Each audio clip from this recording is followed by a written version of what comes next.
मला 25 या उपक्रमाअंतर्गत राणी लक्ष्मीबाई महाविद्यालय कनिष्ठ महाविद्यालय नरसी तालुका नायगाव जिल्हा नांदेड या महाविद्यालयातील आम्ही 12वीचे विद्यार्थी आहोत. समस्या आजकालच्या समारंभात प्लास्टिकच्या पत्रावली वापरल्यास होणारे अनेक दुष्परिणाम. आमच्या टीमची नाव युनिट आहे. आमच्या टीममध्ये सहभागी विद्यार्थी आणि विद्यार्थी. नमस्कार, माझे नाव बेलवान. नमस्कार, माझे नाव अमोल. नमस्कार, माझे नाव राठोड चंद्रभागा. नमस्कार, माझं नाव ऋतुजा जाधव. पत्रावळीसाठी पळस, साग, केळीची पाने अशा अनेक झाडांचा उपयोग केला जातो. हल्ली आपण पाहत आहोत अनेक समारंभामध्ये अनेक कार्यक्रमामध्ये प्लास्टिक पत्रावळी, ड्रोन किंवा प्लास्टिक ग्लासांचा वापर केला जातो. परंतु यामुळे काय दुष्परिणाम होतात याच्याकडे आपण लक्षच देत नाही.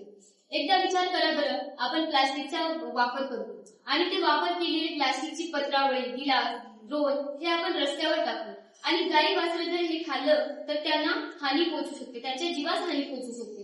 परंतु यांच्या जीवास हानी पोहोचू शकते कारण त्याच्यामध्ये केमिकल असते.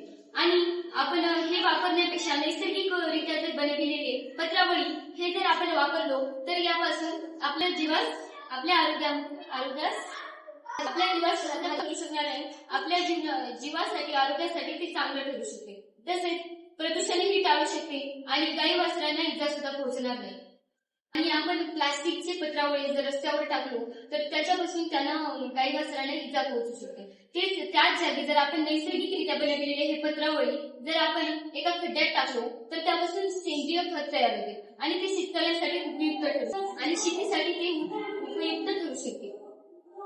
प्लास्टिकचा वापर टाळा, प्रदूषणास आळा घाला.